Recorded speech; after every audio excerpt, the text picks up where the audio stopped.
مشروب لتقوية المناعة مع عسل طبيعي كل ليلة غادي تولي تاخديه. خصوصا إلا عندك مشكل في التنفس، عندك الزوج ديالك تيدخن كثيرا، تتنخم حاشاكم، تتنخموا تنخيمه صفراء، تتلقاو صدركم بحال مزير عليكم، تتقدوش تطلعوا النفس، وليتو خايفين تدخلوا في اي مجمع، تتخافوا تشوفوا شي واحد مريض ولا تيكحوب تتقولوا لا دخلنا وسط منه غادي يعادينا، عندكم المناعه ما قوياش. اليوم غادي نوريكم هذا المشروب اللي تيقوي المناعه وهذا العسل الليلي شنو خلطت فيه وشنو درت فيه، لانه رائع جدا للكبار والصغار. كملوا الفيديو. فالمكونات اللي غادي نحتاجو كما تتشوفوا واحد المكونات سهله. اول حاجه غادي نديرو العسل الليلي اللي غادي نوليو ناخذوه بانتظام، خصوصا اللي عندهم ضيق التنفس والناس اللي ما عندهمش المناعه والصدر ديالهم ديما تينهاج ديما تيعيا. اول حاجه تناخذوا العسل، خاصو يكون العسل اما ديال الكاليبتوس اما ديال الزعتر او حر، ما يكونش العسل غير ديال السكر. وممكن كذلك عسل الدغموس، كاينين الناس اللي تيكون عندهم عسل الدغموس متوفر ممكن يستعملوه لانه عسل ممتاز جدا. عندنا ثلاثه المكونات اللي غادي نضيفوا العسل فقط. كاينه حبه البركه اللي هي الحبه السوداء، كما تنعرفوا حبه البركه غنيه بالحديد والبروتين وممتازه جدا للمناعه. وكاين حب الرشاد بالنسبه للناس اللي عندهم الضغط ما ياخذوش حب الرشاد. وعندنا الزنجبيل مجفف تيكون مطحون. فثلاثه المكونات متوفرين في اي بلد كما تنشوفوا. غادي ناخذوا العسل. هاد الطريقه هذه مزيانه، تنفضلها على ملي تيكونوا يعني مثلا الوليدات ديالنا مرات تنجيو تنبداو نشربوهم الزيت وتيكونوا مخنوقين وتنزيدوهم الزيت، تنزيدو نخنقوا ليهم الجعب ديال الريه، تيوليو يتخنقوا ويتهزوا من بلاصتهم. فلذا نفضل العسل، لان العسل واحد العلاج قوي فعال، خصوصا الا كان حر. عسل رائع. هنا كما تتشوفوا غادي تتبعوا معايا بالعبار. عندي 3 المعالق ديال حبه السوداء اللي هي حبه البركه مطحونه، تنضيفوها في العسل وتنخلطوها مزيان بالمقياس ديال قرعه العسل اللي تتشوفوا. الا كانت القرعه كبيره فتندوبلوا المقادير اكيد بطبيعه الحال.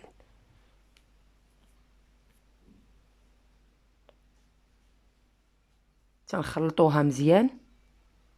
وحبه البركه من الاحسن تكون مطحونه مزيان وتكونوا ديجا منقيينها نافضينها من الغبره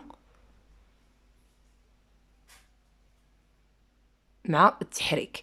بالنسبه للعسل الا ما متوفرش عندك الحر تيكون في الاسواق الكبرى عسل ديال الكاليبتوس، عسل ديال الزعتر، عسل يعني ديال الازير، ممكن استعمال عسل بحال هكا.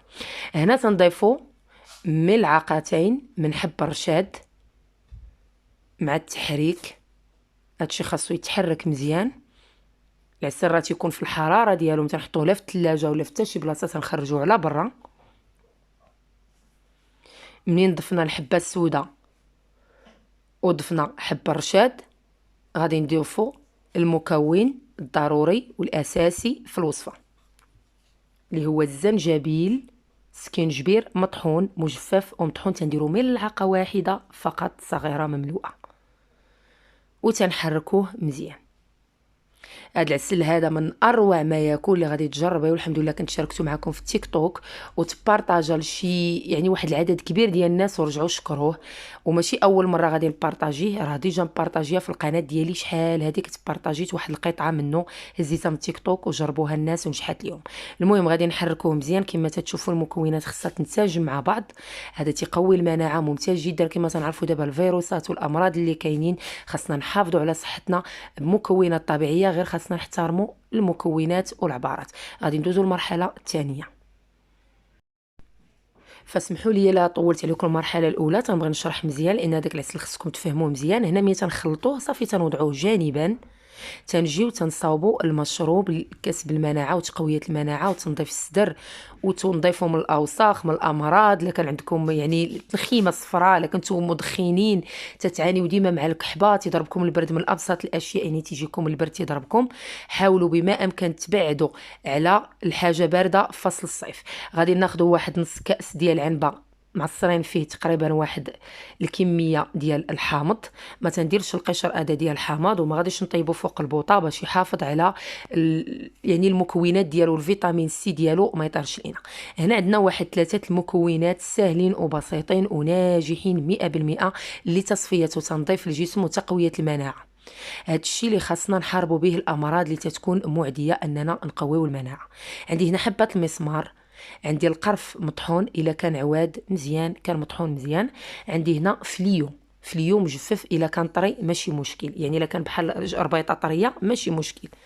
هنا كيفاش غادي نديرو؟ ضفنا تما واحد نصف كاس العنبه مملوش ديال الحامض معصر، تنجيو تنضيفو تقريبا المقياس ديال معلقه كبيره ديال فليو مجفف. الا كان يعني طري ممكن تقطعوا واحد الوريقات منه وتضيفوه تما. تنضيفوا واحد الكميه ديال القرنفل غني عن التعريف. هاد المكونات كلها رائعه، تتنظف الجسم، تزيد في المناعه، تديتوكسي بواحد الطريقه اللي رائعه الجسم كامل، ماشي غير الصدر ديالك. بكل صراحه عندنا القرفه الا كانت متوفره عود ممكن ديروها، الا كانت متوفره مطحونه فاستعملوها. انا ما متوفراش عندي عود، كون كانت عود يستحسن.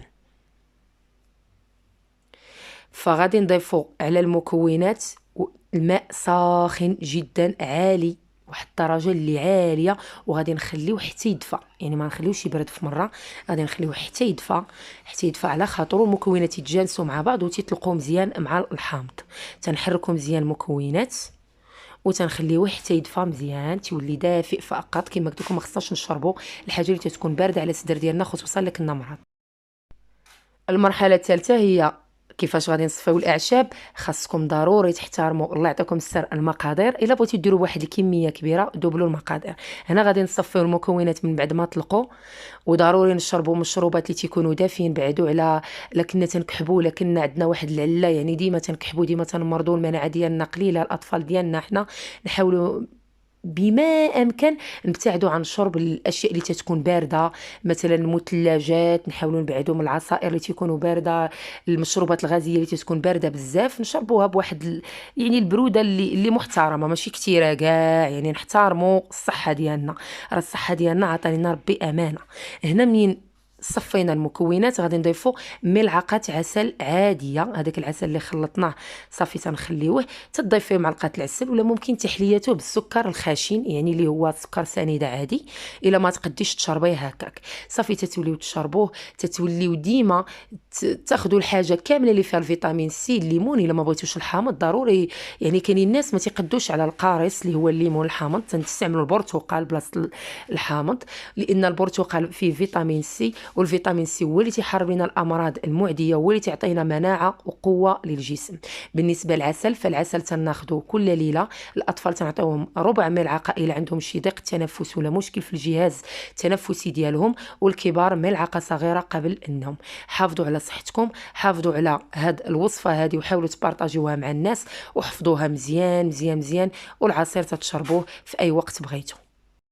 كما شفتوا المشروب رائع، سهل جدا، ممتاز جدا لكسب المناعه، في مكونات جد رائعه، طريقه سهله، غير بغيتو تعكزوا عليها. اما بالنسبه للعسل فهو كل ليله غادي نوليو ناخذوه، خصوصا الناس اللي عندهم ضيق التنفس كما قلنا، المدخنين رجالا ونساء، عفوا، لان كاينين بعض النساء تما تيدخنوا وتعانيوا من هذا المشكل هذا ديال ضيق التنفس. فتناخذوا كل ليله، تيخلصكم من تنخيمه حاشاكم اللي تتكون صفراء وثقيله اللي تتخنقكم، تيخلصكم من بزاف الاشياء اللي تتكون مخانقه لكم الصدر ديالكم، ما تتخليكمش تنفسوا بسرعه. بالنسبه للمشروب فهو يقوي المناعه، تيخلي الصدر ديالكم نقي صافي خالي من الامراض. توليو تشربوه كما قلت لكم الا حسيتوا بشي اعراض اللي تقد تخلعكم وتقدوا تشككوا منها وتقولوا ياك ما عندنا شي حاجه. بسم الله.